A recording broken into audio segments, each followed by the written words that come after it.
サワディーカー。タイ在住野菜ソムリエプロ、健康料理研究家の青です。今回のサラディークッキングはタコライスです。イエーイ！サラダのようなヘルシーさとがっつり丼ご飯のような満足感を味わえる一品です。前回のサルサそうめんの動画はご覧いただけましたか？タコライスにも必須のサルサベースの作り方を紹介していますので、まだ見ていない方はぜひそちらもご覧ください。とりあえず簡単にバックグラウンド動画として流していきますね。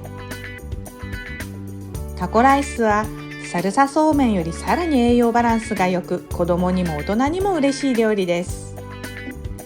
実は私、残念ながら沖縄でも日本でも食べたことがないので、本当に正解なのかどうか、本場の方に違うって言われたらごめんなさいですが、サラディ流タコライスっていうことで紹介していきます。ではレシピの前に Today's Word、 そもそもタコライスって何というところから解説してみましょう。タコライスとは沖縄の郷土料理と紹介されることもあり、沖縄県人のソウルフードとも言われることがあります。実際はどうなんでしょうね。沖縄にはソウルフードがいっぱいありそうですが、沖縄の皆さんのコメントを聞いてみたいところです。タコライスはメキシコ料理のタコスをヒントに1984年に沖縄で生まれたオリジナル料理です。どうしてタコスライスではなくタコライスと省略したのか、シーフードのタコが入ったご飯みたいで紛らわしいですよね。タコスライスだと早口言葉みたいになって言いにくいからでしょうか。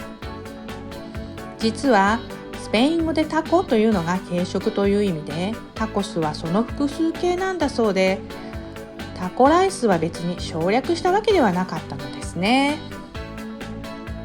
メキシコ名物のタコスはトルティーヤというトウモロコシで作った薄い生地の上にいろんな具材を乗せて食べる軽食です。日本人がイメージするタコスは赤いサルサとひき肉を乗せたものが多いと思いますが、実際には肉とかシーフードとか豆や野菜もいろいろ使われます。サンドイッチやハンバーガーにいろんなバリエーションがあるのと同じですね。トウモロコシはメキシコ人にとっては主食のようなものですから、つまり日本人がご飯にいろいろ乗っけて食べる丼ご飯のようなものですかね。それかもっと手軽に食べられるおにぎりのようなものですかね。沖縄にはアメリカ軍によってタコスが持ち込まれてよく食されていたようです。ちなみにアメリカのタコスはトウモロコシではなく小麦粉を使ったり、揚げてバリバリ食べるハードなものが主流です。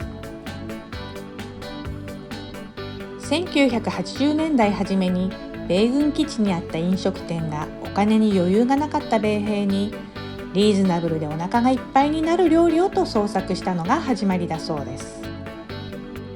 一般的にはタコミートと呼ばれる味付けしたひき肉とトマトやレタスなどの野菜をご飯の上にトッピングします。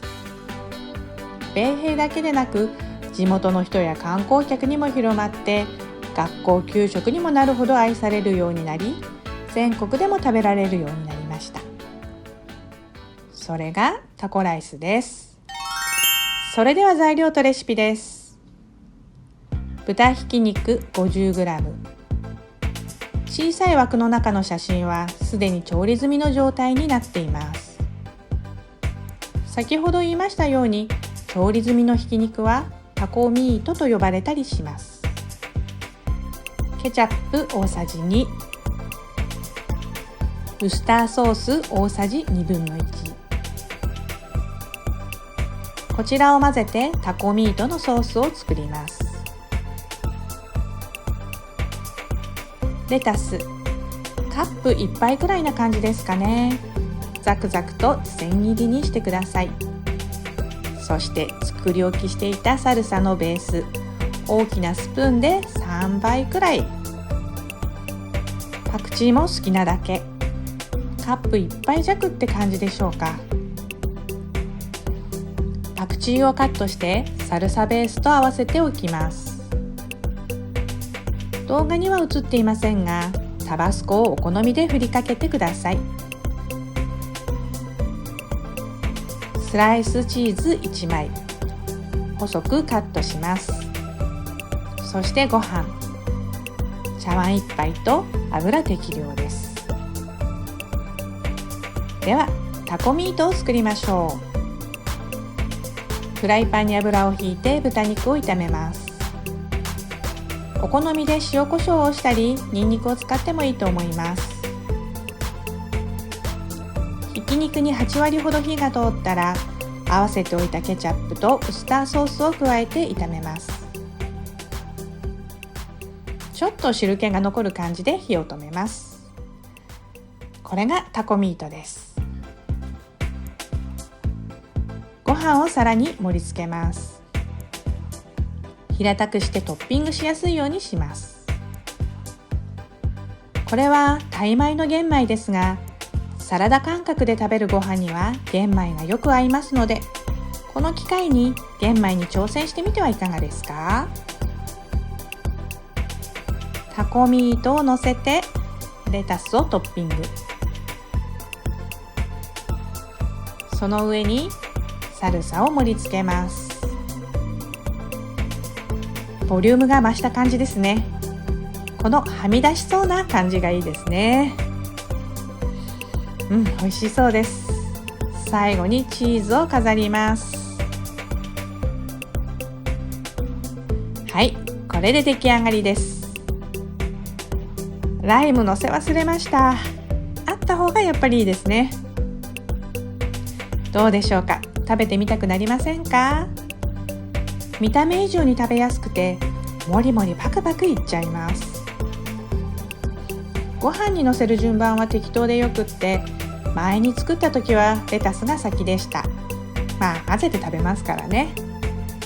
その動画もあったのでちょっと見てみましょう。レタスを先にのせて、それからタコミート、サルサとチーズ、ライムを添えて完成です。この時のタコミートはウスターソースが多めでした。もっとこってり食べたい方はとんかつソースを使うといいかもしれません。これを基本としてひき肉ではなく焼肉のようにさらにがっつり感を出してもいいと思います。焼肉のタレを使っちゃったっていいと思います。きゅうりやアボカドなどの野菜をさらに増やしたり、ベジタリアンの方はひき肉を豆腐にしても美味しくいただけますよ。豆腐を熱々なフライパンに入れて、水分を飛ばしながらほぐしてそぼろ状になるようにして炒めていきます。ケチャップやウスターソースはベジタリアンでも大丈夫なのは多いですからね。やっぱりライムがあった方がいいですね。実はリクエストでご飯ではなく春雨で作ったこともあります。ケチャップとウスターソースを少しだけ多めに作って、茹でた春雨を炒めて軽く下味をつけました。後のトッピングはご飯と一緒です。春雨好きな方は大喜びでしたよ。もちろんサルサそうめん同様、そうめんにもよく合うと思います。いかがでしたでしょうか？今回はタイで楽しむ楽々健康料理、タコライスをご紹介しました。サルサベースさえあれば簡単で、そのベースがちょっと大変なんですけどね。さあ作るぞと気合を入れなくても、習慣にして冷蔵庫に常備するようにするといいかもしれません。サルサベースさえあればとにかくあとは簡単ですので、ぜひチャレンジしてみてください。この動画が良かった、参考になったという方は高評価ボタンをお願いします。サルサベースのアレンジ料理、まだあるので紹介していきますね。チャンネル登録をして楽しみにお待ちください。それでは今回はこの辺で。サワディーカー、コップンマーカー。